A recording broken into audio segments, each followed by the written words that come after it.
Hills. And here come the Beverly Hillbillies.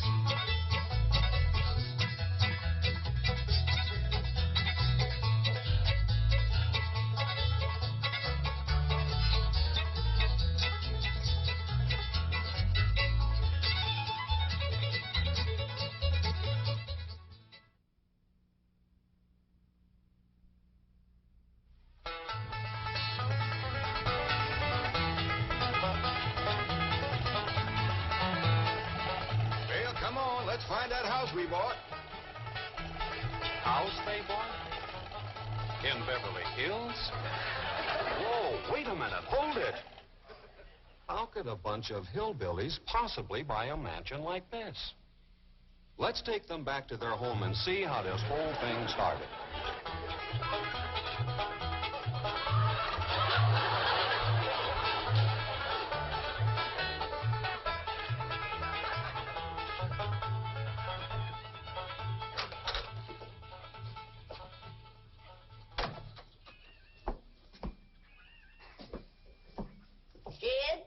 You gotta do something about that young'un of yourn. How'd that happen? Fighting with a bobcat. Get hurt? I reckon so. It went limping off on 3 legs.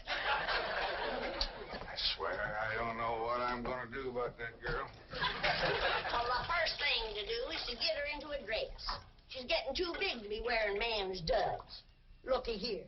She's done popped the buttons off of her shirt again. Well, Ellie Mae carries herself proud, with her shoulders throwed back. It ain't her shoulders that's popping these buttons. Fully grown up, rounded out, female woman. Time she started acting like one. Well, one of these days, some boy will come along and start courting her. They came courting when she was 12. What did she do? She whopped the tar out of them. Well, it ain't fitting. Girl running around as wild as a cougar, wrestling, fighting, and hunting. She ought to be doing woman's work. Helping me with the steel. Yeah, real? I'll speak to her. Oh, that reminds me. Better go down and stomp out the fire under that mess. Hold on now, Granny. You ain't gonna stomp out no fire like that, are you? Huh? Oh, of course not. Don't want to burn my shoes. Pop?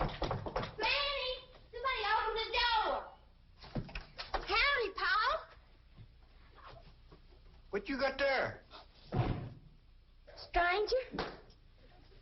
Where'd you get him? I beat him with a rock. Sure.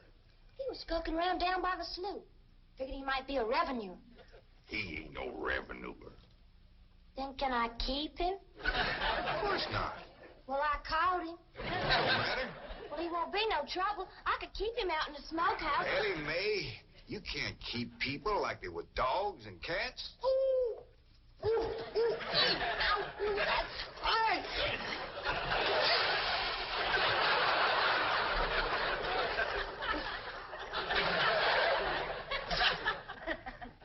Who's that? Some feller Ellie found nosing around. Beanie with the rock so it'd be easier to tote. They're fellas from the petroleum company. What's a petroleum? I don't know. He asked me if he could do some wildcatting down by the slough. I said, help yourself. We're glad to get rid of the critters. What'd he say? Just kind of laughed. The last on him, there ain't no wildcats down there at that slough. No, it's too full of oil. Oh, what happened? Well, this here is the Clampett place. I'm Jed Clampett, my young and Ellie Mae, and Granny. Granny says you've been doing some wildcatting. There's no need to. Mr. Clampett, that swamp of yours is full of oil. I could have told you that. Well, my company would like to pump it out. Yeah, I'd like that too, but I just can't afford to have it done. No, you don't understand. You see, you wouldn't have to pay for it. Oh, I don't take favors from strangers.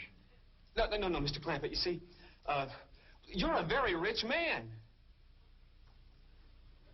How big a rock did you bean him with? No bigger than a hedge apple. Listen, I've got to call my office in Tulsa. Have you got a telephone? A what? A telephone? Well, maybe one of your neighbors has one. It's well, down in this country, it's probably a box attached to the wall. And you talk into it, and they can hear you in Tulsa. Maybe you better sit down for a spell. Oh, I haven't time. Listen, where's the nearest airfield? Airfield? You know, Granny, that's one of them there fields sets up in the air. Oh, never mind. I'll find it myself. Listen, now don't you sell that swamp till you hear from me. I'm flying to Tulsa. Now he thinks he's got wings.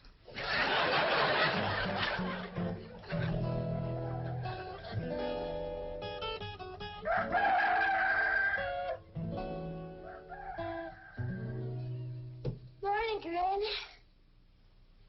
Watch them buttons, child. Granny! Them pigs of yours got into the corn. Did they drink much? I reckon they did. This here little fella was kicking blue blazes out of the mule. That's the trouble with razorbacks. They such a mean drunk.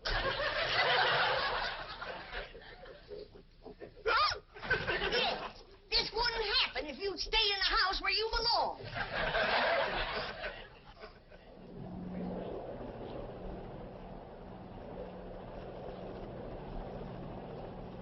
There it is, Mr. Brewster.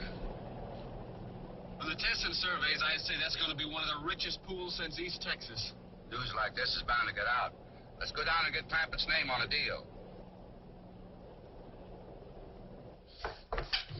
Where's the gun? Where's the gun? Oh, there. What's the matter?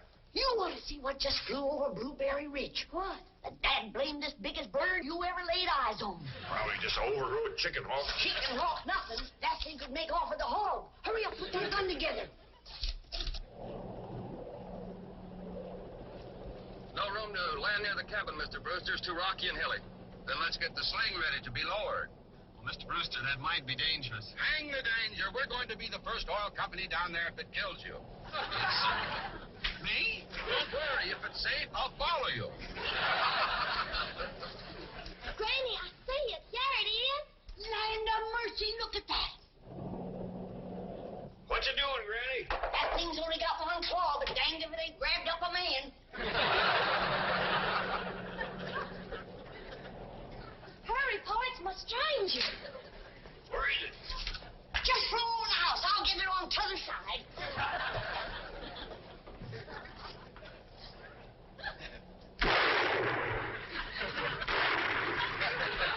You feel it, Granny?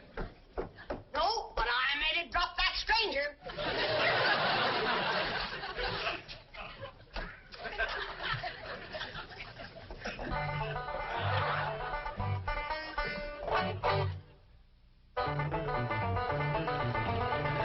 Jethro, stop this thing! Stop it! Granny! Granny! Yes, Jed? Granny, grab a hold of something and hang on. Cousin Pearl and that overgrown son of hers is headed right for the cabin in that old truck. Heaven protect us.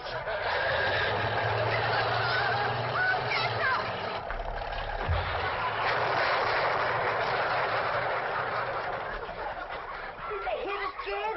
No, but I think they sure want the chicken house. Jed, I'm sure sorry about the chicken house, but nobody got hurt.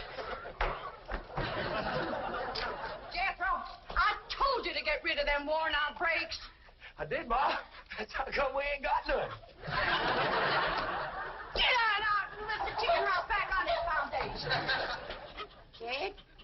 Yeah. Jed, Ellie Mae came running over to my place, and she said you sold the swamp to some oil company. Well, yeah, I guess I did. What did they pay you for it? Well, he ain't paid me nothing yet. That Brewster fella said he'd bring the money later. Well, how much they going to pay you? Well, he said that depends some on how much oil they could pump out.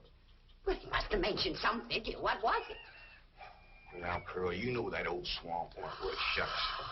Jed Clampett, you got slicker than you're ashamed to admit it. That's just what I told you. Granny, how much they gonna pay him? All right, I'll tell you. He said it runs somewhere between 25 and 100. 25 and 100? I know it don't sound like much, but Mr. Brewster seemed to set great store by the fact he's going to pay me in some new kind of dollar. There ain't no new kind of dollar. Well, it's new to me. I've heard of gold dollars, silver dollars, paper dollars, but he says he's going to pay me in, what do you call them, Granny? $1 million. $1 million? He wrote the whole thing out on this piece of paper. Here, you can see for yourself. I don't know nothing about that. Let's see here now. Thanks in heaven. Granny, give me the jug. It's empty, but I'll fetch some. I'll go, Granny.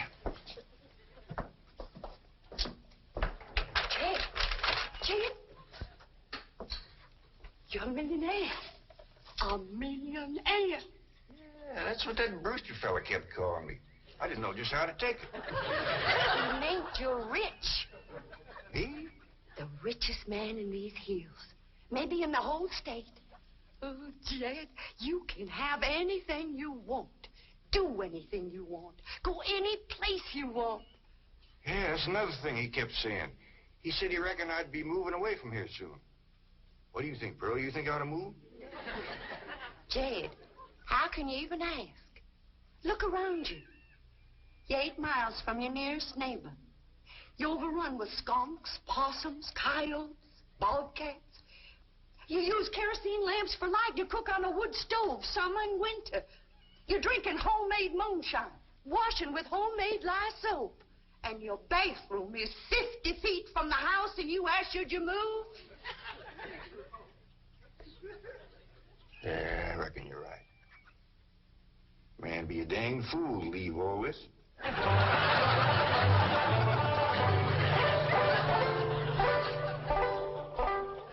Oh, there you are, Jed. You misunderstood me. I meant you should move away. And you know where I'd go if I was you? Where? California. California? Yes, sir. Beverly Hills, California. Jed, remember the time that your pa took us to Eureka Springs to see the movie picture? Yeah. Well, the actors that make their movie pictures live in Beverly Hills. Go on. Yes, sir. Well, doggy. Ain't that be something?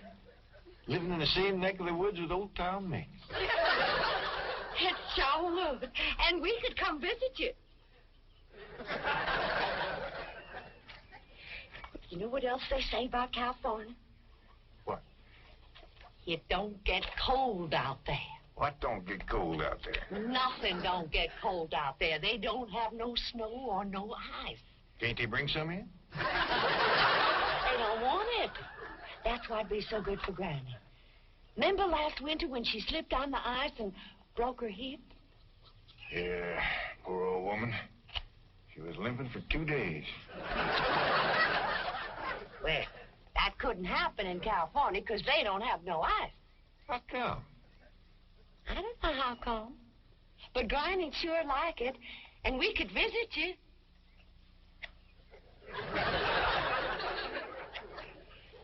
You know what else they say about California? Maybe Jethro'd know how come there's no ice. He's going to school. We could ask him. Jethro? Yeah, Ma. Come on over here. Speaking of school, Ellie Mae could get herself a fine education out there in Beverly Hills. Yeah, Ma? Your rich uncle's got a question he'd like to ask you. What rich uncle, Ma? Your rich Uncle Jade. Jethro? How come there's no ice in California? Don't look at me. I didn't take it. Big trouble. Well, I didn't, Ma. Oh, get out of here. Well, you always do. I don't know. I'm saying, Jen, folks claim California's got it all beat. Why, things grow twice as big out there. Jethro would be a whopper, wouldn't he? He could help you move. He's awful handy at lifting and toting, and he could drive you out in my truck. I tell you what, Pearl. I'm going to have to study on this. When that Brewster feller comes back, I'll ask him what he thinks. Well, your cousin is right about that, Mr. Clampett. Beverly Hills is a choice residential area, and lots of millionaires do settle there. Folks like me, huh? Well, millionaires. And movie stars, too. Oh, yes, yes. Is Tom Mix there? No, I'm afraid Mr. Mix is dead. Oh? Oh, yeah. What's the matter with me? Remember, Pearl, he got shot at the end of that picture. Well, there are plenty other movie stars, and that's where Jed wants to live. Ain't it, Jed? I do like the notion of living in the hills. Never could stand flat country. Mr. Clampett, I think it only fair. That is, well, I think you may have a wrong idea about Beverly Hills. Is that where you live? No, my home is in Tulsa. Well, say, maybe you could get us a place there in your neighborhood. Mr. Clampett, let's not beat around the bush. You will love Beverly Hills. Then that's it. Can you steer Jed onto a good place? No, I can get the bank out there to handle it for him. He'd like a nice big place with plenty of room for his kinfolk to visit him. I would like a nice, roomy place if I could afford it. Oh, Mr. Clampett, with your money, you can afford the Taj Mahal. Okay, I'll take it. Well, no, you see, I was just making a little joke. Oh, well, go right ahead. Well, you see, the Taj Mahal is in India.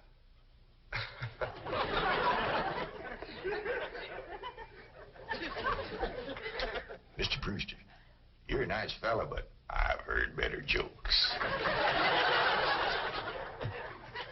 Is the foreigner staying to supper? I'm ashamed to say I ain't asked him. How about it? Oh, I don't think so. Oh, no trouble. What you cooking tonight, Granny? Mustard greens and possum innards. Mm-hmm. Did you hear that, Mr. Brewster? Very clearly. Want to change your mind? Not this time. Well, if you should happen to come back tomorrow, we'll be having leftovers. That's the thing about possum innards. They's just as good the second day.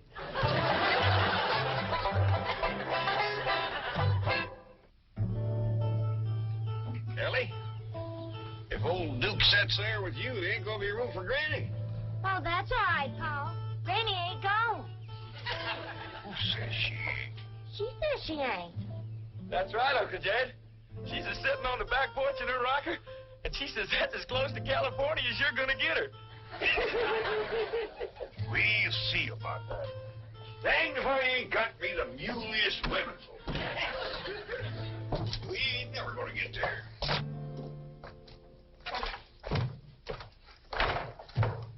Now, what's all this nonsense about you ain't going to California? Ain't no license to it. If the good Lord had wanted me in California, he'd have put me in California. Maybe he's just getting around to it.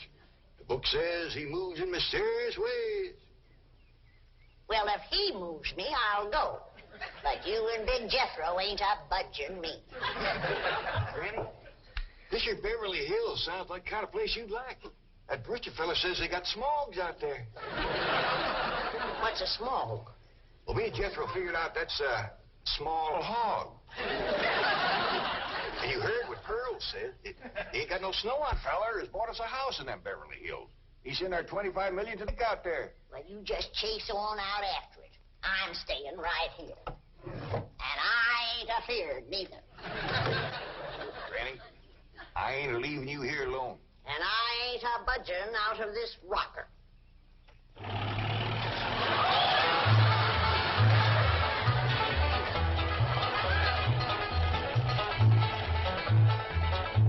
Jethro, what does that sign say? It says Beverly Hills.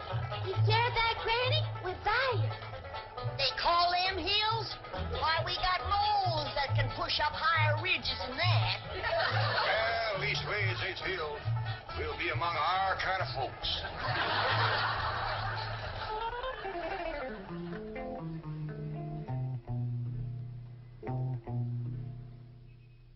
This deposit of of $25 million to the account of J.D. Clampett.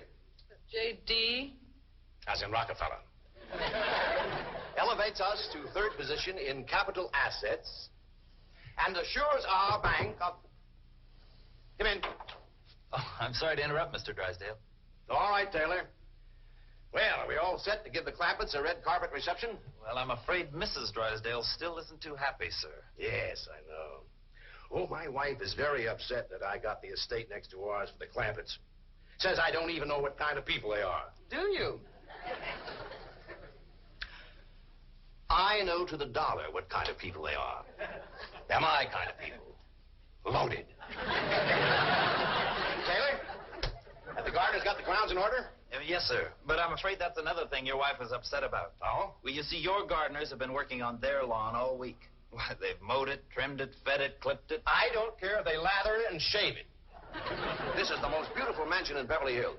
I want every square inch of ground within those walls in apple pie... Yes? Oh, hello, Margaret. No, dear, I'm very What? Oh, good heavens, did you call the police? I'll be right there. What happened? The Clampett estate is being invaded by a band of outlaws. Invaded? Yes, they're holding the gardeners at gunpoint.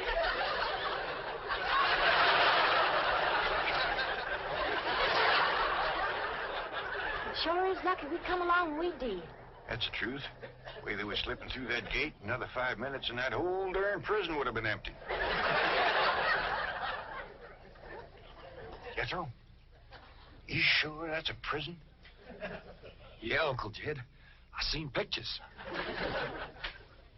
Only thing is, how come there ain't no guards on them walls? Probably done them in with them knives and things. These killers if I ever did see any. Fine neighborhood we's moving into. You hear that? Hot diggity, there's bobcats in these hills. I'm sorry. Somebody's calling the law. I reckon they's gonna be mighty grateful for what we done. Folks out here has got a strange way of showing they're grateful. You've locked up one of the richest men in the country. Mr. Clampett, I don't know how to apologize. I am deeply humiliated. What have you cutthroats done with J.D. Clampett? I'm Jed Clampett, and I'd appreciate it if you'd let go of my Sunday shirt. You're J.D. Clampett, the oil millionaire? Yep. This here's my nephew, Jethro. Howdy. Quickly, man, unlock this cell. Mr. Clampett, on behalf of the entire city of Beverly Hills, I extend our deep and humble apologies for this unfortunate and embarrassing incident. Oh, I'm Milburn Drysdale, president of the Commerce Bank of Beverly Hills. My car is waiting to take you and your family to your new home. We want you to know how happy we are to have you, your handsome nephew, your lovely daughter, and your beautiful mother.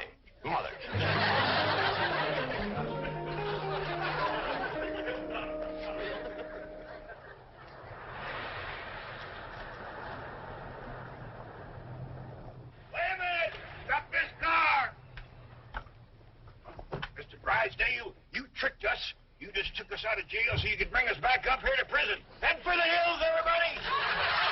No, wait, come back! It's not a prison, it's your home! Now, wait, Mr. Clampett, listen to me. Wait, come back! Wait!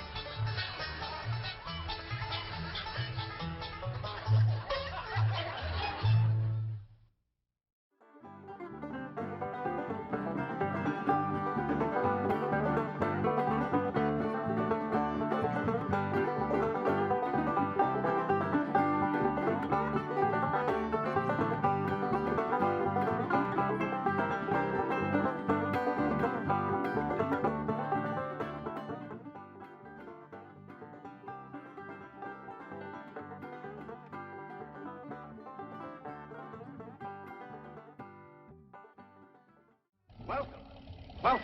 Howdy. Well, now, ain't that handy? That, Pa? Way the road takes a bend in here, runs right by the front door. No, Mr. Clampett, this is your driveway. It goes with the house.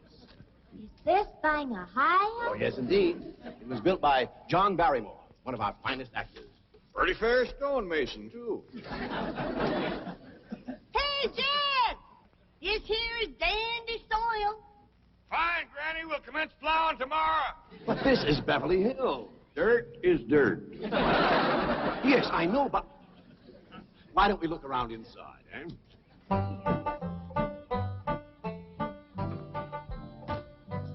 Well, here we are. I hope you're going to like this place I picked out for you. Maybe a trifle larger than what you're used to, but I feel a man with $25 million in my bank should live in a manner that... Come in, this is your home.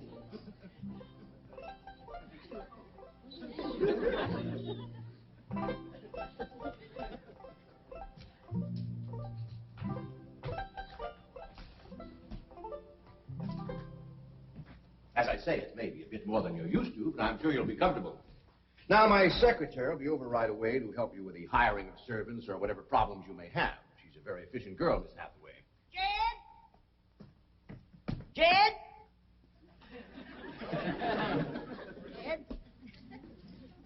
You and Jethro fetching my stove so I can get some victuals to cooking? You have a beautiful stove. Thank you. Fetch it in, Jed. You scare up some wood, Ellie. No, I mean you have a stove already installed in the kitchen. Where's that? I'll show you. Excuse us. Ellie, you go with Granny. She'll still need you to fetch some wood. Sure, Pop. Uncle Jed, guess what? There's a whole other house up here. Jethro, come down from there. Like as not that belonged to somebody else. Here we are. This is your kitchen. Oh, and here's the stove. The last word in food preparation. And speaking of food, you'll find everything you could possibly want stored right in here. Eh? Huh?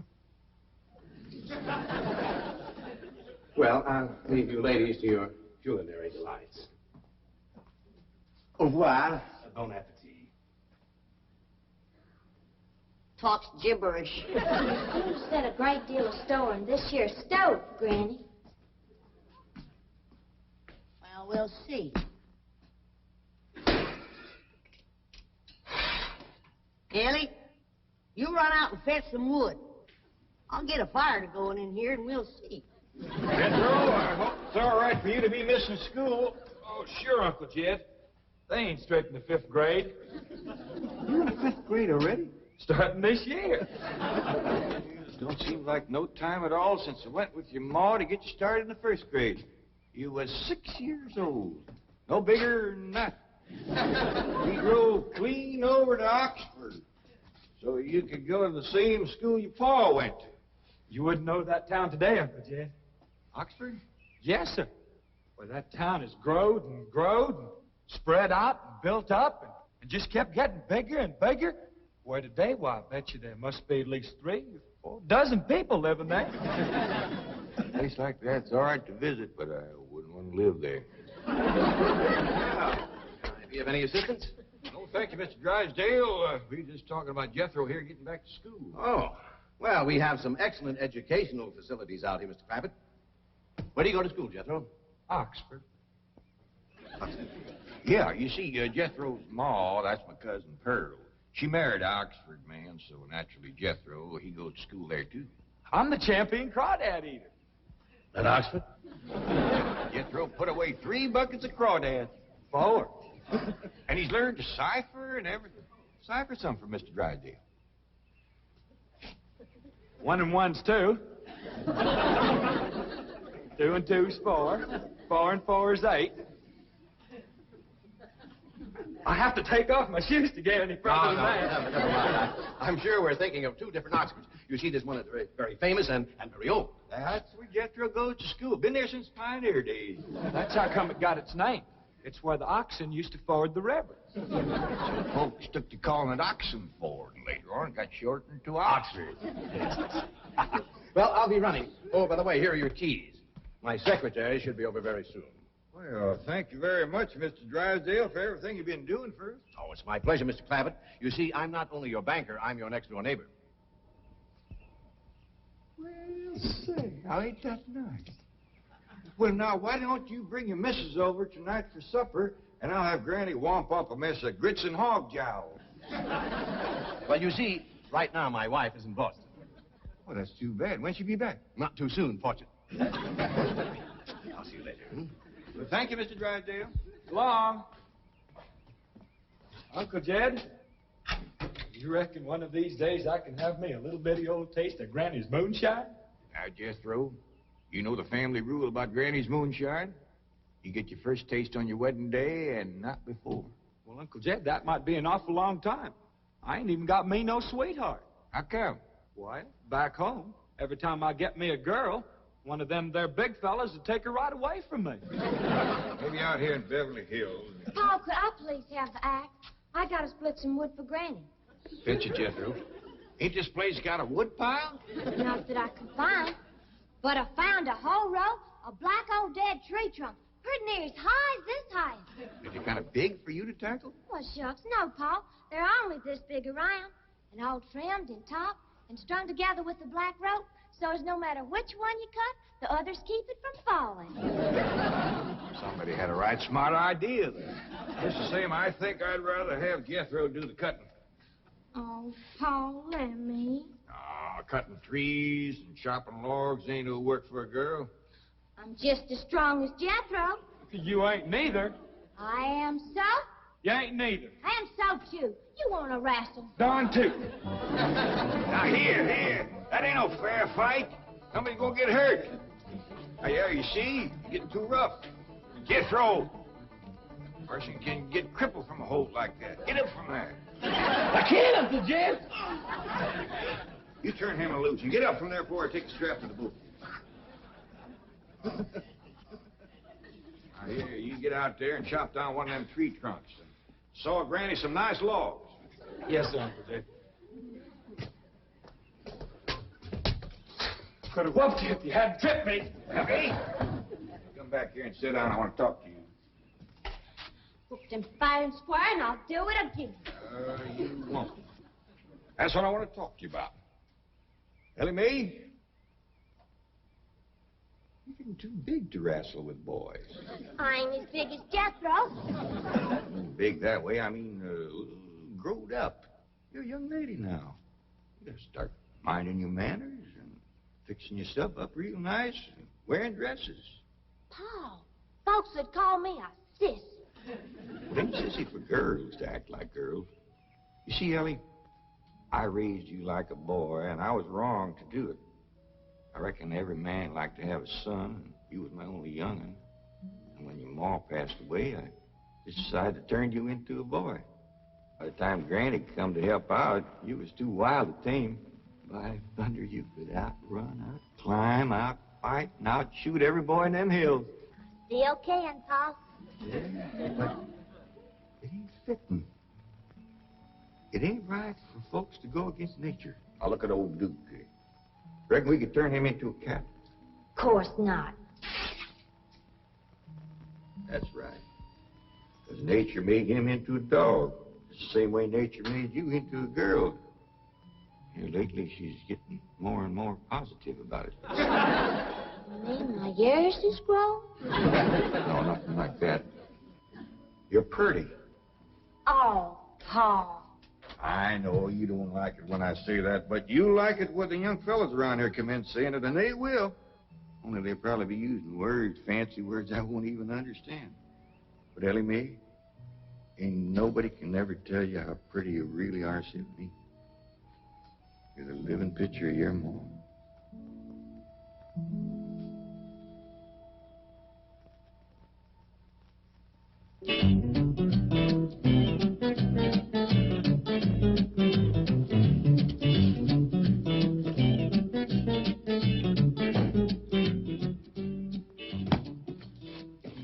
You still here? I thought you were going up to the Clampetts estate. I didn't think it prudent for us both to be absent simultaneously. In the event of crises... The only crises you have to worry about right now is keeping Mr. J.D. Clampett happy. Now get up there. Tell me, how did you like the flamingos? What flamingos? I thought pink flamingos around the swimming pool would add a rather elegant touch. Mr. Clampett is not a man educated to elegance. That will take time. Right now, there are more pressing problems. Of course, getting settled, the servant problem. Well, whatever they are, just get up there and solve them. Now, J.D. Clampett is this bank's largest depositor, and I'm making his satisfaction your responsibility. I accept the mantle of responsibility with which you have cloaked my shoulders. And I shall so conduct myself that if this great financial institution shall last 1,000 years, people will still say, this was their finest hour. Handy wood, all right. Got a lot of pitch and tar in it. Ought to burn real good. Yeah. That flimsy grate holds up. Granny, this is top of that tree trunk. You want I should split it up, too? No, just leave it outside. Yes, sir. This place ain't even got a wood box. Yeah, folks don't need much wood out here. Remember what Pearl said? It don't get cold. Yeah, I remember. It might not get cold in the day, but it sure freezes solid at night. How you know? I show you how I know. Every bit of food in this here storage bin is frozen harder than a rock. Yes. Look.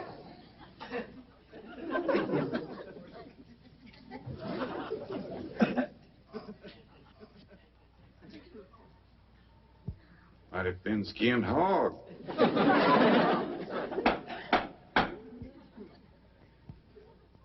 But I'll be doggone.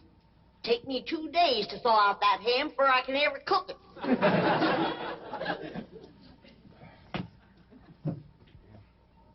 People ought to know better than store food up against the north wall. Tomorrow we'll dig us a root cellar and we put all this stuff in it. Jethro, go on out there and catch us a chicken. Okay, Uncle Jed. How you know we got chicken? Place this size is bound to have chickens. Ain't all frozen.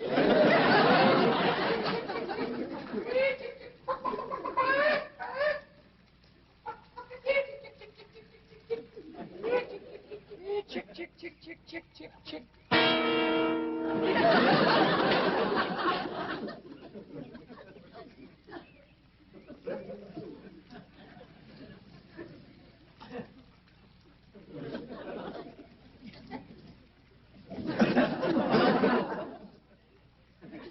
I eat a chicken.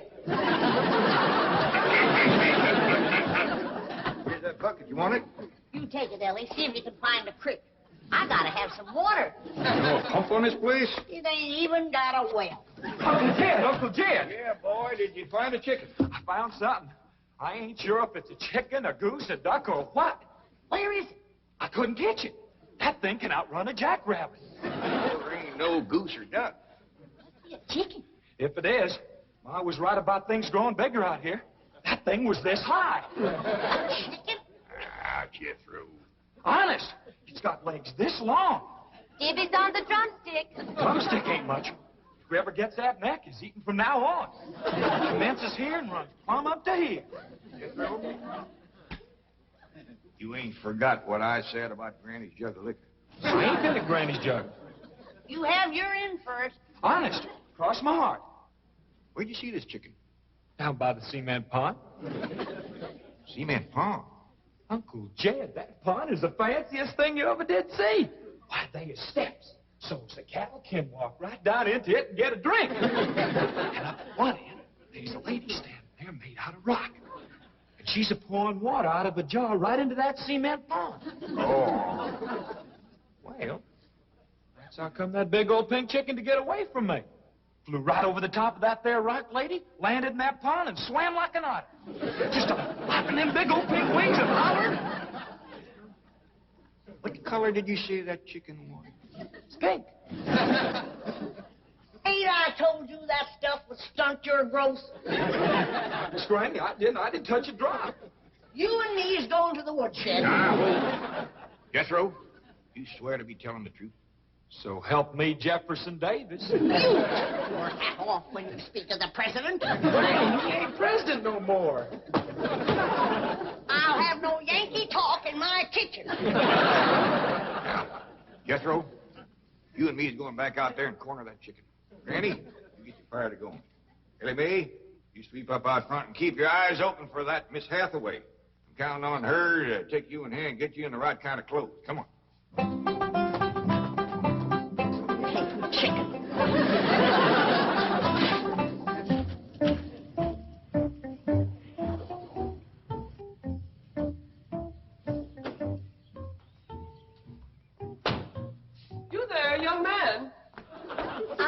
young man, but I sure do thank you for thinking so. Good heavens, you're a girl. Yeah.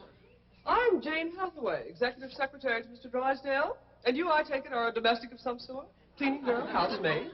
Just what are your duties with Mr. Clampett? Well, he sent me out here to sweep up. But he said you'd take me in hand and get me the right kind of clothes and everything. Indeed, I shall. We have a complete servant's wardrobe from chef to chauffeur. Come with me. What in the name of Thomas Chippendale is this? Has Mr. Clampett seen this disgraceful and unsightly mound of debris? Oh, yes, ma'am.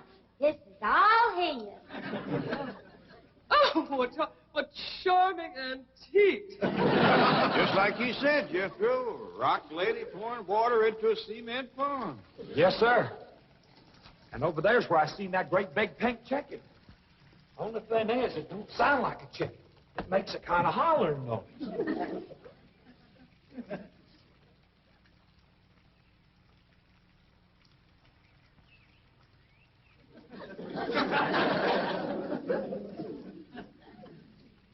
Reckon you'd make a hollering noise, too, if you was to lay egg like that. Man, oh, man. That's what I call an egg. And you won't have to worry about food now. Wait till she cooks this.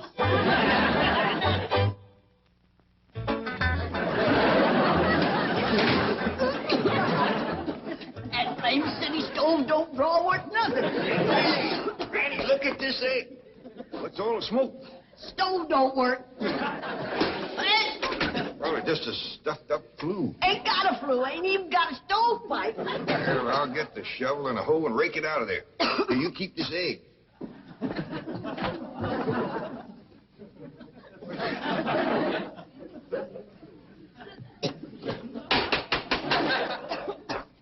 Just like everything else out here. Froze solid.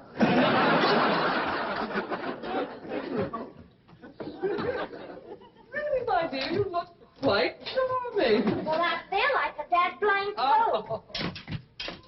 Just a moment. Get something, I'll be right back. Oh, that was my Pa. I take it he's a gardener. Oh, yes, ma'am. Pa just can't wait to commence gardening. Apparently. However, as though I admire his enthusiasm, I must forbid him access through the main entrance. Now, tell me about the rest of the staff. Is there a chauffeur? A what? Someone who does the driving. Oh, yes, ma'am. That's Jethro. Of course, I don't reckon he can stay around very long. He's got to get back to Oxford and go to school. Oxford? He attends Oxford University? Well, he just calls it school. Pa went to school there, too. Oh, yes. Old school time. Great pride, those Oxford men. Sorry I couldn't stop before. Granny was having trouble in the kitchen. Pa, do I have to wear this here stuff that Miss Hathaway... No, there can be no appeal from Mr. Clampett's orders. Thank you, ma'am. Glad to see you taking a firm hand. Ellie Mae, that's right pretty. Makes you look taller. She's got me walking on pegs. Well, run in and show Granny. And get rid of those old clothes, dear. Granny, I presume, is the cook. Yes, ma'am, but she ain't too happy about it right now. I shall deal with her directly. Now, let's see. Maid, gardener, cook, chauffeur. Oh, I understand Jethro is an Oxford man. You bet he is. I'm quite anxious to meet him. Don't blame you. Fine-looking young feller. Single, too. And he's on the lookout for a girl. Oh. I am only interested in the intellectual rapport which I would naturally have with an Oxford man. I presume you went to Eton as a boy. If I know Jethro, he went to Eton the minute he was born. Yes, of course. I suppose his father matriculated him. I kind of think maybe it was his ma. Oh, well, no matter. At any rate, he's an Eton man. That he is. Matter of fact, Jethro won the Eton championship. Oh, marvelous. What was he champion of? Eton. Yes, I know. But what was it? Cricket? Oh, no. It was crawdad. I don't think even Jethro would eat crickets. I was referring to the game of cricket. Jed, where's the axe? I bet you, Granny. You talk to Miss Hathaway. And just why does Cook need an axe? I've hit this with everything I could lay a hand to. I even whomped it with an iron skillet. You are supposed to hit it with a croquet mallet. All right, where is it? I don't think I'll tell you. There is a time for work and a time for play. Now then, what are we cooking for Mr. Clampett? Well, I don't know what you're cooking him, but if he wants any victuals from me, somebody better shoot a possum. Possum? You got a better idea? But of course, a nice big fluffy souffle. All right. You shoot it and you skin it. You don't even know what a souffle is. What kind of a cook are you?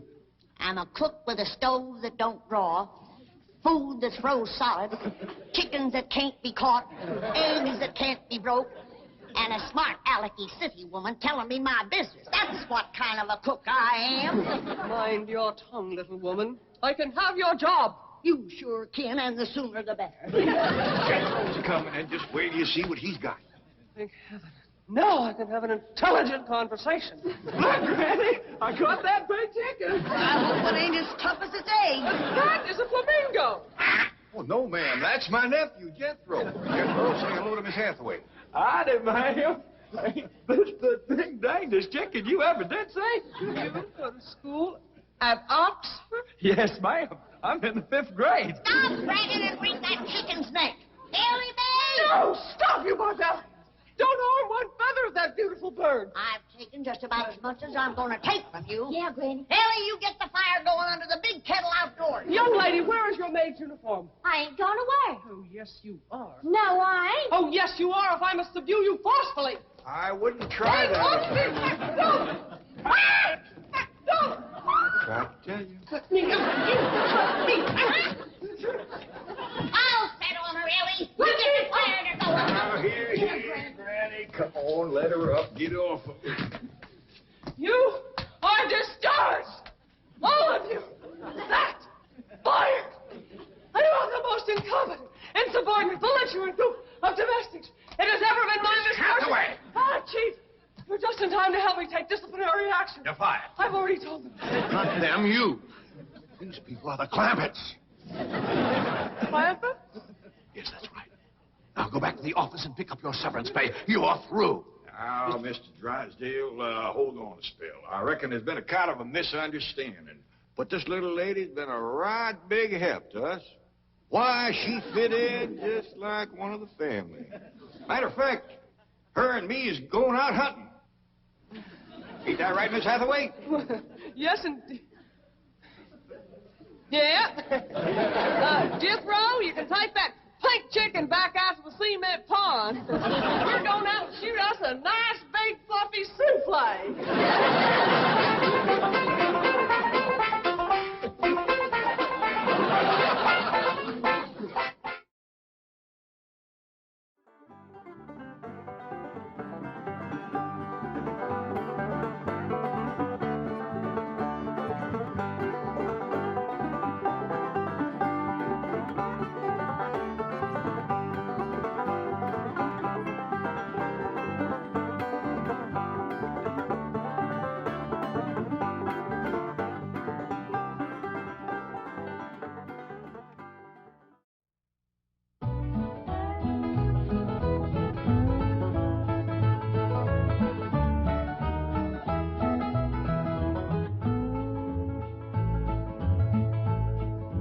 Jethro, what have you got to say about that?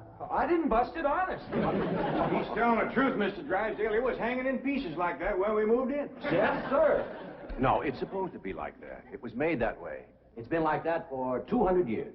200 years? Hey, this house is older than it looks. Jethro? Oh, I plumb forgot. Granny wants to see you. Let's get out. All right, Uncle Jed. Nice boy. His ma, my cousin Pearl, gave me the notion to move out here. Well, I'm most grateful to her. Oh, but first, I wanted to explain about this priceless crystal chandelier. It was designed and made for Louis XV, hung in the Hall of Mirrors at Versailles. Napoleon Bonaparte planned campaigns with the light of that chandelier. Talleyrand used it. Wellington, Disraeli, Bismarck, Wilson. Mr. Drysdale, we're just plain folk. We don't mind a few things being secondhand. Getting back to my cousin Pearl, she's looking after the old home place for me. You ain't never seen my family home, have you? No, I haven't, Mr. Clampett. It's a dandy. Yes, those southern mansions are beautiful. I suppose it has the large white pillars. It did, but we bring them along and put them on the beds out here. No, you see, I was referring to wooden pillars. Oh, I ain't never slept on one of them. We had everything first class back home. Sure hope Pearl's taking good care of that place.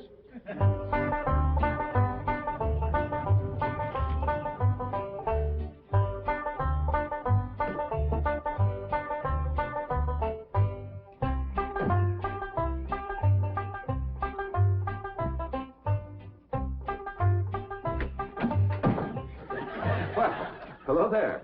Oh, why, you're Mr. Brewster from the oil company that paid Cousin Jed all that money for his swamp. 25 million to be exact. You ain't here to back out, are you? No, indeed. Your cousin's money is safe in the bank in California. I just thought you'd like to know that I heard from the bank, and your family arrived in Beverly Hills safe and sound. Oh, that is good news. My son Jethro drove him out, you know. Yes, I know he did. Oh, I have something here from the bank. I think you'll enjoy it. For me? They told me at your house I'd find you here. Yeah, well, I promised Cousin Jed I'd keep an eye on the old home place for him. It's a long trip from my house, but I'm glad to do it for Jed. That's nice of you. Yeah, well, you know, can I help you look for that money? What is the money? It's pictures of the estate that Mr. Drysdale, the president of the bank, purchased for him in Beverly Hills. Oh. Now, this is now the Jed Clampett estate. Land to mercy, look at that. Why, it's bigger than the state capitol. It's quite a change from this place, all right. What in the world is that? Oh, that's the swimming pool. Swimming pool? Yes, quite ornate. Oh, my son Jethro's gonna like that.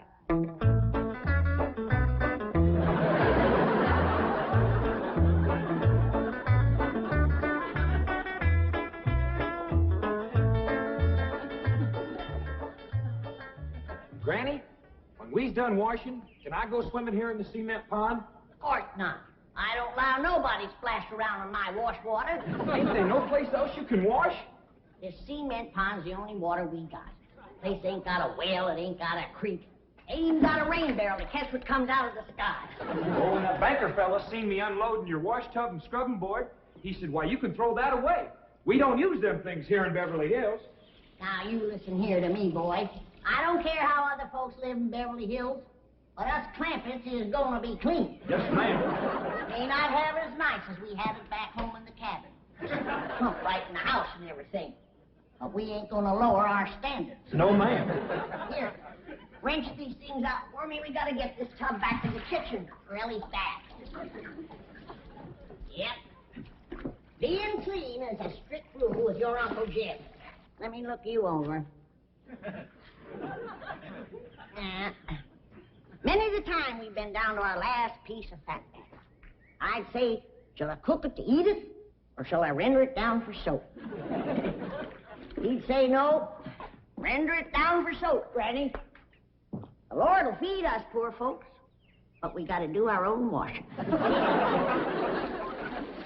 But Uncle Jed ain't poor now, Granny. He got $25 million. How long do you think that's gonna last if we go throwing it away on store-bought soap? Waste not, want not. Now, here's a view of the entrance hall. My stars and garters. Why, the palace. Whoever would have thought that my cousin Jed would be living in an estate like this? Well, the credit is yours. You're the one who talked him into moving. Oh, well, I put the notion in his head, but it was really kind of Allie Mae when. Yes, his daughter will have a wonderful life as a Beverly Hills debutante. Can't you just see that beautiful girl descending this magnificent stairway? I sure can.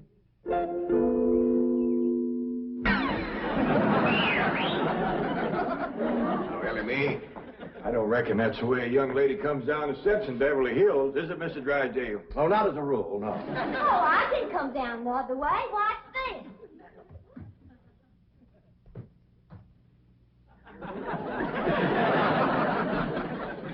How's that? Well, that's not exactly what I had in mind. Well, show me. No, my secretary will show you. Oh, she's in town doing some shopping for you. Oh, what's she getting me? Now, that's going to be a surprise, Ellie, but it's some things you've been needing, and they're going to be pretty, and you're going to like them. Things I've been a-needing? A set of muskrat traps. A three-blade frog sticker? Nope. A ready-made slingshot. Now, Ellie, you way off the track. Now, you wait till Miss Hathaway gets here, and you'll see. Yes. Well, I'll be pushing along to the bank.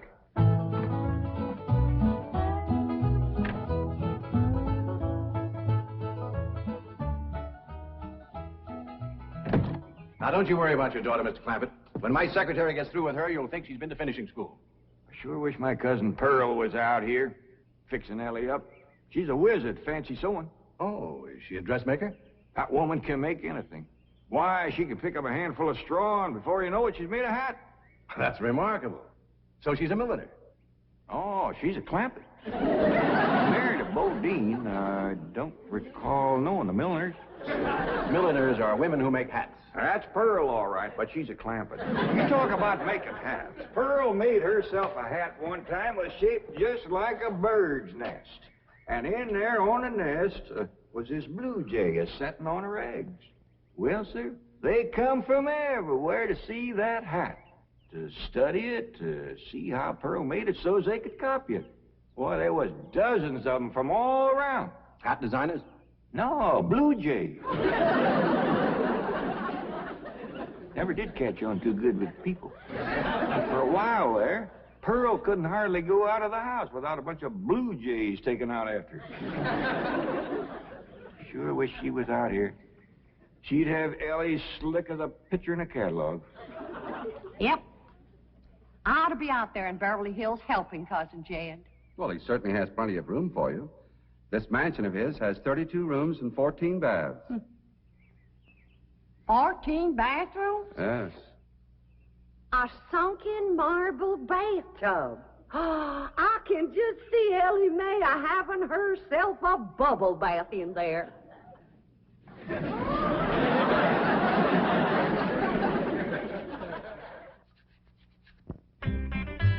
tell you, Mr. Brewster, the more I see of these pictures, the more I want to get out there and help Cousin Jed. Of course, I wouldn't go without being asked. Well, naturally. But, you know, I think you should go. I've been asked. Well, now, it's not exactly my province. Well, why don't you telephone your cousin and talk to him? Oh, why, there ain't a telephone within 40 miles of this place. Nearest one, I guess, is at the International Emporium, clean over to Oxford. Well, I'll be happy to drive you over there. Oh, I couldn't let you drive me all that way just to use telephone. Busy oil company man like you. That's 40 miles. There's no trip at all in this car. No, I couldn't do it.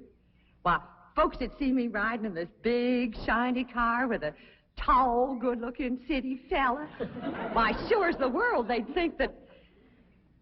Let's go. Well, what about your horse and buggy? Oh, just untie Bessie. You go on home.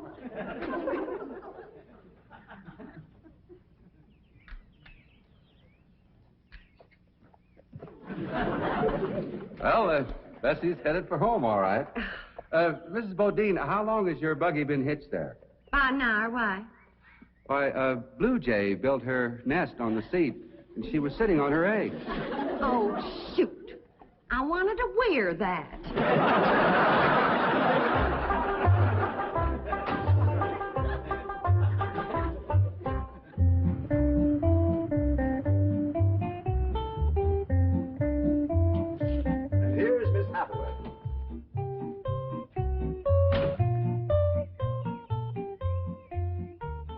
Capitaine, je suis traiteur. Fine.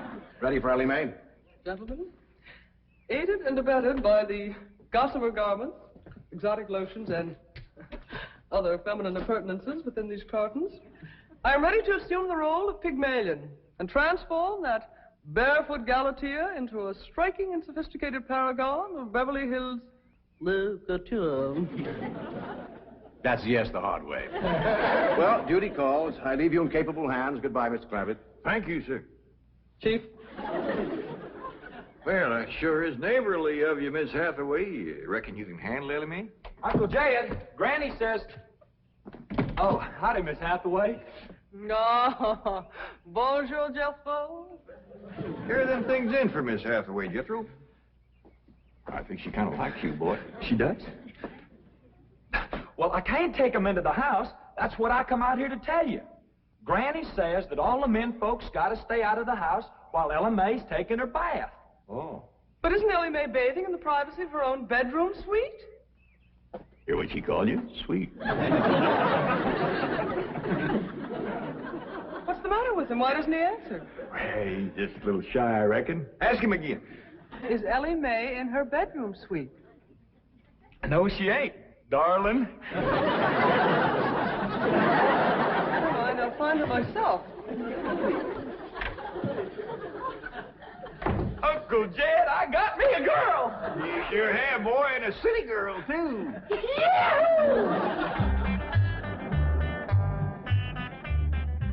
Some city girls I were about. Jesso's such a good-looking boy. Every girl in the 5th grade was after him. I hardly think anything serious can develop between boys and girls in the 5th grade. Oh, I don't know. So far this year, there's been 3 couples out of Jethro's class get married. Married? 5th grader? Parson's nearly as busy in that school as the teacher. That's amazing. Oh, I've heard of... Uh-oh, wouldn't you know it? There's that Snoopy Alberna Bradshaw and her big mouth daughter sitting on my front porch. Oh, I can just hear the stories they'll start going on if they see me in this car here with you. Yoo-hoo! Alberna! It's me! Terrible gossip, that woman, always making trouble. She tried to talk Granny out of going to California. She ought to see Granny now. Living like a queen in that Beverly Hills mansion.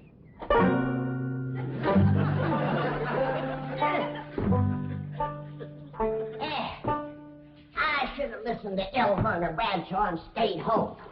We had a pump right in the house. Didn't have to tote water a quarter of a mile. Are you ready to get rinsed off, Ellie? Well, not yet, Granny. Should have washed my hair. No. You better wait till I can catch some rainwater. That pond water smells like it's got medicine in it. I wondered why there's no fish in that pond. Yeah. I reckon that water killed them fish. But don't you worry. My lye soap will kill anything that killed them fish. Have you seen... What in the world's going on here? Well, there's a bath going on. That's what's going on. Howdy. But I don't understand. Well, then somebody ought to explain it to you, sissy woman. You see, first you heat some water. Then you put it in a great big tub like this. You put some soap in it, and then you get in it, and you start to wash, and that's what you call a bath. Granny, you don't have to do this sort of thing in Beverly Hills. Don't you listen to her, Ellie. Ain't you ever heard that saying that cleanness is next to godliness? But of course, John Wesley said that. And I bet he didn't live in Beverly Hills. Here, Ellie, dry yourself off with this nice big bath towel. My girl, I'll rinse off that old lye soap. Lye soap? Did you say lye soap? That's right. I make it myself. But that will ruin this beautiful girl's delicate skin. I've been washing with it for 72 years. Look at my skin. It's like leather. Yeah. Nice, ain't it? Granny, I hope you will forgive my momentary bewilderment at this primitive form of ablution, but please let me explain. So first explain what you just said. Well, Ellie Mae has a beautiful big bathtub upstairs. Upstairs? It was hard enough carrying the water in here. I ain't going to tote no water upstairs. You don't have to. There's a big, beautiful... Haven't you been upstairs? No. Jed said that probably belonged to somebody else. Ain't that right, Ellie? Yeah. Paul said he heard tell that folks sometimes live one family right on top of another. But that's only in apartment houses. This entire house belongs to you. And each one has his own individual bedroom suite. Come along and let me show you. And also the lovely things I brought from town. Yeah, you go ahead. I'll be up directly. What all did you bring from town? Everything, Ellie. Everything from chapeau to pumps. Pumps! Praise the Lord. Now I won't have to tote water. Jethro? Yeah, Uncle Jed? Now, you're going to be keeping company with a girl. Is there any questions you like to ask me? What kind of question? No, about girls. How much you know about girls? They softer than boys. Yeah, I reckon. Generally speaking. And they shorter and rounder. Yeah? And the hair's longer and it smells sweet when you snuggles up to 'em. Oh, so you've been doing some snuggling, have you? I done more than that. Yeah, I reckon you better tell me about it. Who was she? Prettiest girl in the hills. Big Mouth Bradshaw. Well, Verna's girl. I hear tell she's kind of fast. Is she ever? Uncle Jed, I was walking past the cabin, and Big Mouth, she calls out the window to me. She says, "Howdy, Jethro." She says, "My ma's just made a big batch of cookies. Come on in and have some." And I says, "Sure your ma won't mind?" And she says, "Ma's gone, and so's Pa. I'm here all alone." Well, Uncle Jed, I was in that house before you could wink an eye. Can't say as I blame you. No sooner was I inside, the Big Mouth, she puts a music record on the phonograph machine and commences to sashaying around, a twisting and a turning. Dancing. Yeah, I reckon so. Anyway, she says, "Put your arms around me, Jethro, and I'll teach you the two-step." What'd you say? I says, "Listen, Big Mouth," I says, "here we are all alone. Your ma and your pa gone. And you think that I'm going to waste my time dancing?" I says, "Not me, sister. Bring on them cookies."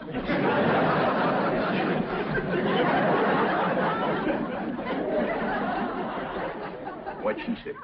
Well, Jed, you and Jethro can start digging the well. That city woman brought us some pumps. That's fine, Granny. We'll get right to it. What'd that Bradshaw girl say when you said bring on them cookies? Well, she just held up them cookies like this here. Kind of blinked her eyes at me and said, "Jethro, which do you think it tastes sweeter? These here cookies or my lips?" Well, Uncle Jed, right then and there's when I found out she was fast. I grabbed them 2 cookies, and it took me 2 miles to outrun that gal.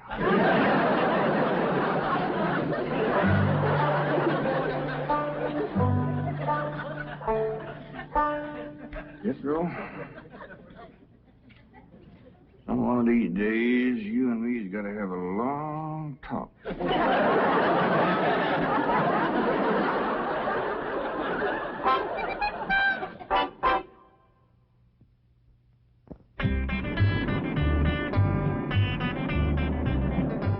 Oh, yes. He's a lady killer, that bar of mine. While Werner Bradshaw's daughter traced him all the way home one day. Sounds like Jethro has a lot of charm and sex appeal. Oh, he has. It's funny how a daughter can take after her father and a boy can favor his mother. Yes. I ought to be out there looking after Jethro. You know, Jed's going to need him to help garden a place this big. Well, most Beverly Hills mansions have regular gardeners. And, of course, a complete sprinkling system. Sprinkling system? Oh, yes, indeed. That entire lawn is crisscrossed with underground pipes. Land to mercy.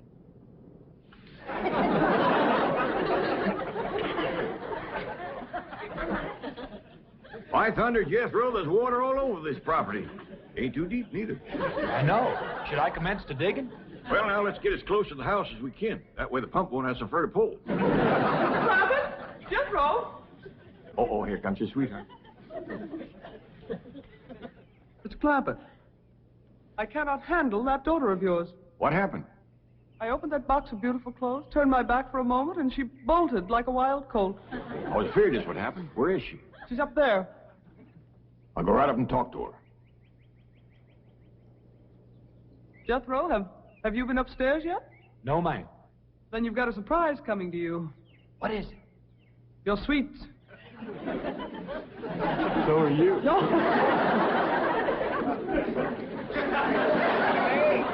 Oh, howdy, Pop. Wait. I'm ashamed of you. Running off from Miss Hathaway. I didn't run away from Miss Hathaway. What'd you climb up here for? To cut a fork for that new store-bought slingshot she brought. Did she bring you a slingshot? Fanciest thing you ever did see. Just a minute, I'll hook it up and you can see for yourself.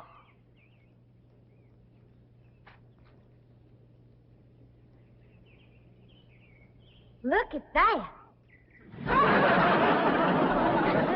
Doggone. A store-bought, lace-trimmed, double-barrel slingshot. Oh, the doozy. I don't know how good I can aim it, but it'll sure throw a heap of rocks.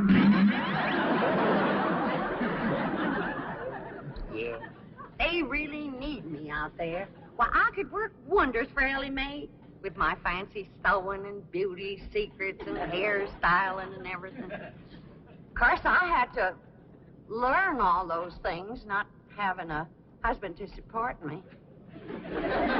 Didn't you say it was 40 miles to the town of Oxford?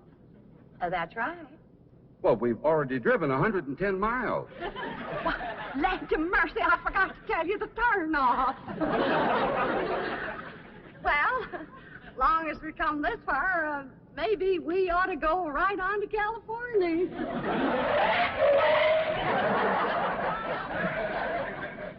I tell you, Granny, there's so much water here, you could shoot a load of buckshot in that ground and bring up a dozen springs. I'll be right back.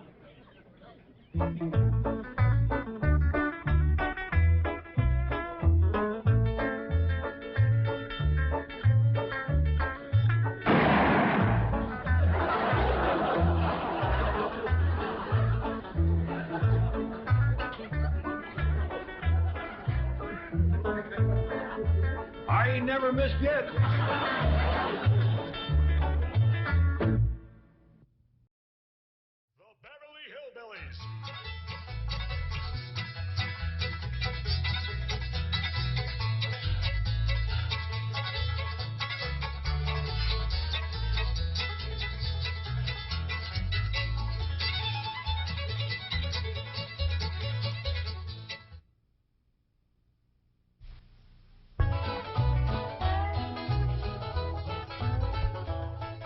Granny, whereabouts do you want the still? Over here on this side of the cement pond, Jethro. Okay, Granny.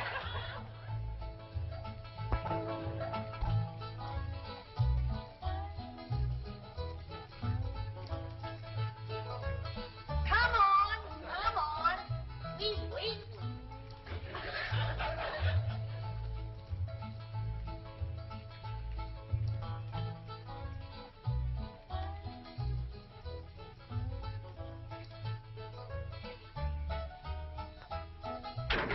Turn it a mite that way, Jethro.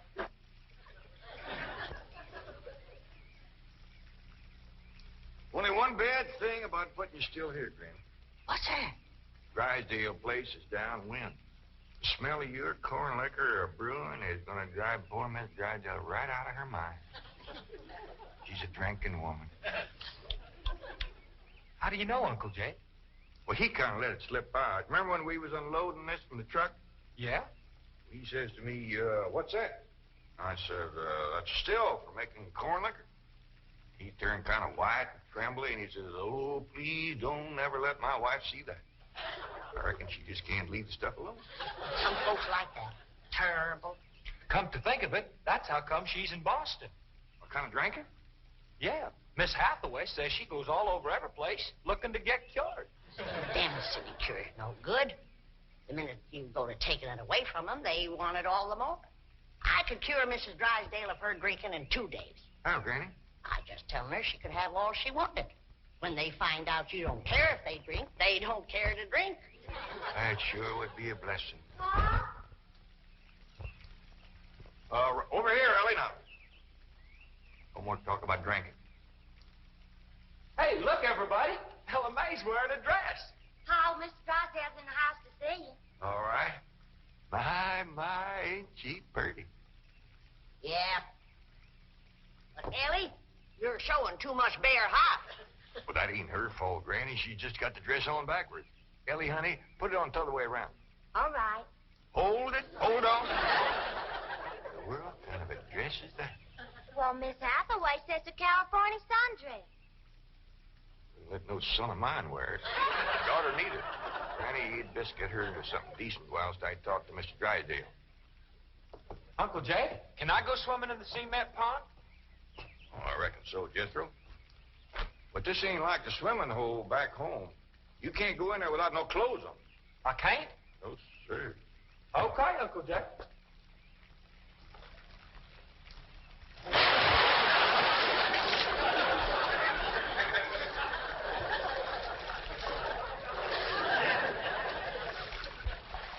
Someday I gotta have a long talk with that boy. Drysdale's office, Miss Hathaway speaking. Boston. That must be Mrs. Drysdale. No, don't put her on. She'll only make my life Mrs. Drysdale. How are you? How are things in Boston? Oh, the doctors here are just as silly as the ones in Beverly Hills. They insist there's nothing wrong with me. They've got me so depressed. I just had to call and talk to my darling. Are you taking good care of him? Oh, yes. As a matter of fact, he's stretched out on the sofa right now having his nap. How sweet. Well, the moment he wakens, you take his temperature and give him some of that flu medicine. What? He's waking now? Oh, marvelous. Put him on. Tell him Mumsy wants to hear his sweet voice. Speak to your mumsy. He whined. Oh, he probably has a migraine. Oh, poor Chamalade. Even made a hypochondriac out of you. Any message for Mr. Drysdale? Who? Oh, Melvin, my husband. Yes, well, is he there? No, he's up at the Clampett estate. Clampett. They bought the place next to yours just about the time you left for Boston. I don't find them listed in the first families. You tell Milburn not to mingle with them socially until I've had a genealogical check run on them. We don't want riffraff living under our very noses. For pain, one swaller. Don't open near fires. I'll be right in, Mr. Drysdale. Thank you, Ellie Mae. Granny, this is quite an array of medicines you have here. Yep, them's all the remedies I made myself. I wish you'd make something to help my wife. She's a terrible hypochondriac. Oh, what's a hypochondriac? You run along now. I'll join you directly. Yeah, she goes from doctor to doctor to doctor. Well, I reckon the doctor can't help what's ailing her. Of course they can't. It's psychosomatic. But she insists on prescriptions. Oh, I wish you could see our bedroom. Bottles all over the place. I plead with her. I hide the stuff. She always finds it or gets more. You think that's a lot of bottles? You should see my wife after a trip to the pharmacy. Why, she's so loaded she can hardly stagger up the stairs. Sit down, Mr. Drysdale. Set yourself. And she has a dog. A perfectly healthy poodle. Now, would you believe that she Don't tell me. laps it up just like she does? Lord, you're sure toting a heavy burden. Now, maybe I can help you. Now, if she was to think that every time that she was to... You can just wear that barrel till your clothes get dry. What happened to Jethro? Get too close to a skunk? He jumped in the pond with his clothes on. Mr. Drysdale, I'm sorry to kept you waiting. Did Granny tell you about her complaints about the kitchen? Jed, I'm ashamed to mention my piddling troubles to a man bowed down with the misery he's got. You know his wife.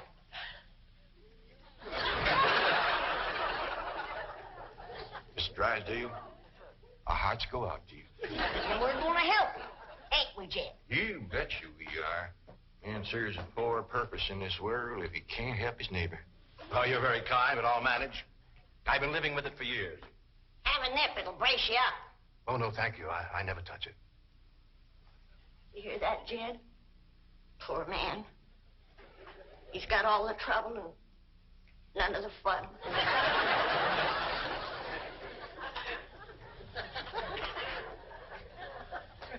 There goes a soft-hearted woman. Yeah. Now, about her complaints. Oh, yeah. Well, for one thing, that electric meat grinder has been giving Granny a heap of trouble. Electric meat grinder? Yeah, listen right here in the dish trough. Oh, it grinds the meat all right, but then you can't find it. It goes down that pipe. Granny lost 2 squirrels and a rabbit in that thing. That's a disposal. You only put things in there that you don't want. Now, Mr. Drysdale, that ain't altogether true. Granny sure wanted them squirrels and that rabbit. And another thing, this here sideways pump don't work at all. We must have carried in a barrel of water to prime that thing, but it doesn't work. Oh, there's another thing. Every once in a while, this little thingamajig here makes a ringing noise like that. There it goes again. Well, that's the telephone. Someone's calling you. I don't hear him. They're calling you on the telephone. Say hello into it. Hello. Have to snip the receiver first. Now say it. Hello. Mr. Clampetts? I said, why not? Can they see through this thing? No. Mr. Clampetts, may I please speak to Mr. Drysdale? Well, they sure can see, or else how would they know you're standing here? That's my secretary. She knows I'm here. Yes, Miss Hathaway. Mr. Drysdale, I have some messages. I'll be doggone. Granny! Hey, May! Come look what we got! The Clampetts of Justice covered the telephone. Indeed, this is a marvelous invention. With this instrument, you can talk to anyone, any place in the civilized world. We talk to my cousin Pearl? Oh, yes, of course. Right now? Yes? Ellie Mae, run out back and fetch Jethro. Oh, wait a minute. He might not have his clothes on yet. Oh, I'll get him. Jed, is he greening us? Can we, honest to goodness, talk to Pearl on this thing? You heard what he said. Hello, Pearl, you old rascal. What you doing back there? I'm there ain't found this here Dallas. Oh, ladies, first, you gotta pick this thing up. Hello, Pearl, you old rascal. What you doing back there? I'm there ain't found this here Dallas. What's she saying? Ain't saying a word. She's just humming. Chinese humming it too. Shut up, humming, and say something. Jethro will be right in. You ready to call Pearl? You've been a calm, but she just hums. That's a dial tone. First, you've got to dial long distance like this. Howdy, Pearl. Hello, Pearl, you old rascal. What you doing back there? I'm there ain't found this here Dallas. This is long distance. We know that, Pearl. Oh, I believe you have the operator. What's Pearl's number? Number? Operator. Just a moment. Hey, folks, Mr. Drysdale told me what y'all was up to. You can't talk to Ma on that thing. Well, look who's getting too smart for his britches. Too big for him, too. Mr. Drysdale says we can talk to her. Yeah, you think you know more than Mr. Drysdale? Well, I know Ma ain't got no telephone. Excuse me, Paul, operator. You sure spoil things. And who asked you to butt in? I'll get it. I know what to do when it does that. Hello? Yeah, he's here. Well, for goodness sake. Well, sure. Well, howdy there, Miss Drysdale. Let's hear it. Margaret! Oh, how wonderful. What? Man? Oh, yes, the telephone man. Well, how are you? I'm worried. That's how I am. I'm afraid, Milburn, that you've let the wrong kind of people move in next door to us, and I'm dreadfully upset. Now, dear, you mustn't let yourself get into this condition. Control yourself. No, dear, you mustn't come home yet. No. Not until we get them in shape. I mean, get you in shape. Now, you know, we'll wait until you're cute. Milburn, I want to meet the Clampetts as soon as possible. Now, when will that be? What about Christmas? Next year. Milburn, this conversation is making less and less sense. Now, I want the truth about the Clampetts, or I'm flying home immediately. Now, Margaret, please control yourself. I don't want you flying. No, please, dear. Please, stay on the ground. Dear, why don't you lie down and take a sedative? And I'll call you from the office. All right. Goodbye. I'm sorry, my wife. We understand. Well, I'll see you later. Keep your chin up.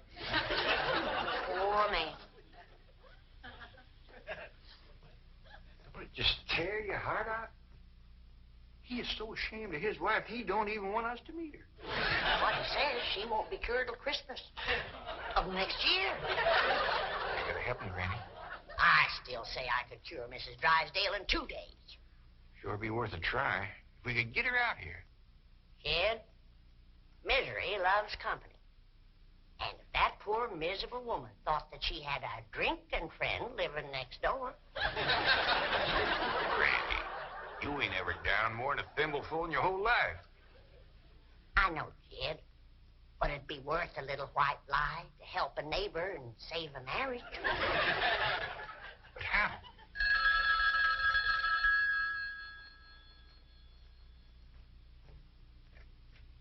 Hello?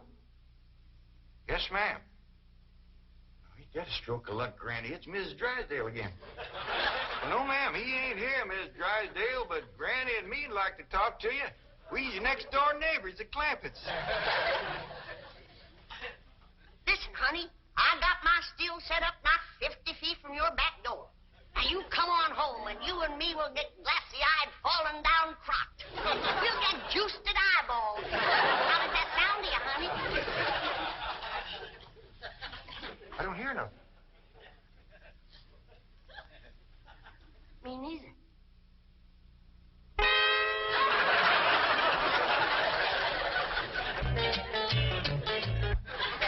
message I got when I tried to put through your call. She's on a jet, right? Never mind the grisly details. Oh, I am ruined. If Margaret gets one look at those hillbillies next door, she'll leave me. Get my psychiatrist over here. Move over, Claude. I need this more than you do. I know you don't need your psychiatrist. You're looking at the dark side. There is a bright side. Of course. Your wife is an intelligent woman. She'll see that underneath that rough exterior, the Clampetts are basically fine people. Or she may even help them to get socially acclimated. You're right. I don't need my psychiatrist. You do. Your wife will... My wife, through whose aristocratic veins flows blood the color of bluing, considers anyone whose ancestors did not arrive on the Mayflower immigrants. Yes, she does make rather a fetish of the family tree, but... But nothing. I'm stuck. Now, I'm either going to lose my wife or my largest depositor. That's what makes the whole thing so difficult. You know, I like the Clampetts, but I love my wife. Isn't life weird? She's a snob. She's a hypochondriac. She's not young and beautiful, but I love her. And now I do need my psychiatrist. Now, Mr. Drysdale, as we used to say at Vassar, tout devient tout éclairé. Courage will light your path. Yes, I know what I have to do. I'll go to the airport. I'll take Margaret in my arms. I'll look her in the eye and lie like a rug. I'll tell her the Clampetts have left town and put her back on the plane. I beseech you, do not become enmeshed in a web of lies. But it won't be a lie if the Clampetts are tricked into actually leaving town. But they're just getting settled. What could possibly induce them to leave town? That's your problem. Me? You expect me? But they like you. Finagle them into going to Palm Springs for a few days. No, no. I will not help you spin your deceitful web. Miss Hathaway, would you rather be an unemployed secretary or a spider with a raid? You know, I think the Clampetts might enjoy Palm Springs. Palm Springs? Where's that? About 125 miles from here. In the desert. Desert? Yeah, remember we crossed on them on the way out here. All that sand? Yeah, I remember. You ain't getting me to no desert. Trees were so far apart, the woodpeckers had to tote lunch. But this is different, Granny. This is a beautiful resort with lots of trees and fine hotels and swimming pools. We got a pond for swimming right here. And Ellie's out swimming right now. You didn't jump in with her clothes on, did you? I don't know. Oh, surely not. She promised to wear the lovely swim ensemble I got her. Yeah, she done just like Jethro. Here she comes with the dress shrunk clear up to her. Granny! What's the matter? All her hair come out. What? It's true. Ellie lost her beautiful hair. Heaven help her, she's bald as an eagle. Ellie Mae, take off your bathing cap. Oh, praise be. All right, but Ellie, you hadn't ought to went swimming with your clothes on and shrunk up that nice dress. This ain't a dress, is it, Miss Jane? No, dear, it's a beach jacket to wear over a bathing suit. Ellie Mae Clampett. Cover up your nakedness, child. That's the way everyone goes swimming out here. It's perfectly proper. Well, you wouldn't catch me in nothing like that. Me neither. Mr. Clampett, how would you like for a member of your family to become Princess of Palm Springs? What? They're holding a beauty contest at the Springs this week, and someone in this very room has the face and the figure to win. When the judges see her in a bathing suit... I told you I ain't putting on no bathing suit. Believe me, Mr. Clampett, this beautiful daughter of yours can win that Palm Springs beauty contest without even trying. Can we go, Pa? I'm sorry, Ellie Mae, but I just don't cotton to the notion of a bunch of strangers gawking at your bare limbs. Besides, we already know you're the prettiest. Why shame all them other girls? Run along and get some clothes on. Yes, sir, Pa. Mr. Clampett, I do wish you would reconsider about going to Palm Springs, even if Ellie Uncle doesn't... Jay, Duke, and... Howdy, Miss Hathaway. Jane to you, Jethro. Well, Jane to you, too. Duke and me's all set to go hunting, ain't we, Duke? Jethro, have you ever hunted in the desert? No, ma'am. Oh, it's a fascinating place. You might even see a mirage. If there's one there, old Duke will tree it. He's the best hunting dog there is. Well, I love hunting around Palm Springs. You'll all love Palm Springs. They have wonderful hotels. Have you ever stayed in a beautiful hotel suite? No, I ain't, darling. Granny, let's you and me go and leave these two lovebirds alone. Wait, please, let me take you all to Palm Springs. I'll tell you what. Why don't you take Jethro and Ellie Mae and me and Granny will stay here. But then Mrs. Drysdale would see. I mean... Is Drysdale coming home? Is that why you was trying to get us out of town, so we wouldn't meet her? Yes, that is the reason. I'm so ashamed I could die. Yeah, now, don't go to crying about it. The way I look at it, ain't nobody got a right to be ashamed of nobody else. Good Lord made us all, and if we's good enough for him, we sure ought to be good enough for each other. I hold back on them tears. You was among friends.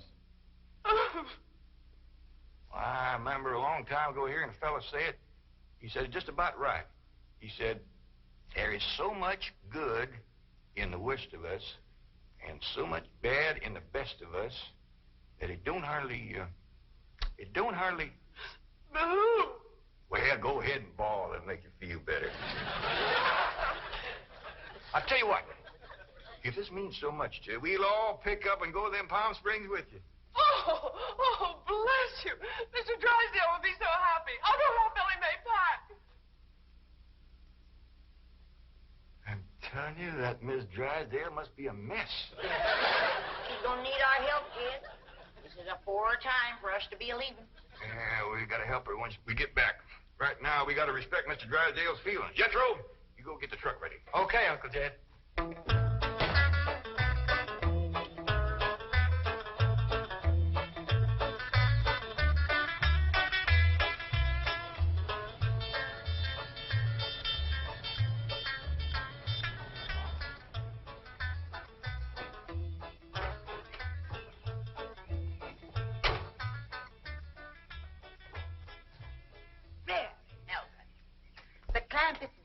shouldn't leave his car parked in the front driveway that way. Oh, you're absolutely right, dear, yes. Oh, Margaret, don't you want to stop at home first and freshen up, take some medicine or something? Milburn, I have just flown 3,000 miles to meet the Clampetts, and I intend to meet them right now. Well, Donnie, they're probably out of town. You see, they travel extensively. Oh, they're wonderful people. It'd be a shame if you missed them. But I know how anxious you are to get back to Boston and your doctors. And Sonny. How is Sonny? How's he like Harvard this year? Yale? Princeton? Dartmouth? Let's go ask him. Milburn, what is the matter with you? Milburn, let go. Let go, do you hear me? Let go, I say. Let go. Have you gone mad? Let go, you beast. Step aside, lady. I'll shoot it.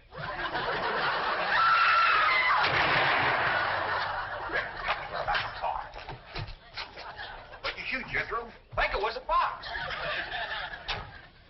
Who's that? My wife. And why aren't you in Palm Springs? Let's get her home as quickly as possible. What's going on? Jethro shot a fox. That's Miss Drysdale, stewed to the gills. No wonder they didn't want us to see her. Poor woman. You mean poor husband. Yeah. We can't go up to Palm Springs and leave our neighbor at a time like this. That's right. We gotta pitch in and see that his wife gets cured. Uncle Jed, are we going hunting? Might as well. It'll be a while before she sleeps that one off. Well, I hope there's some possum around. These skinny old California foxes ain't worth shooting at.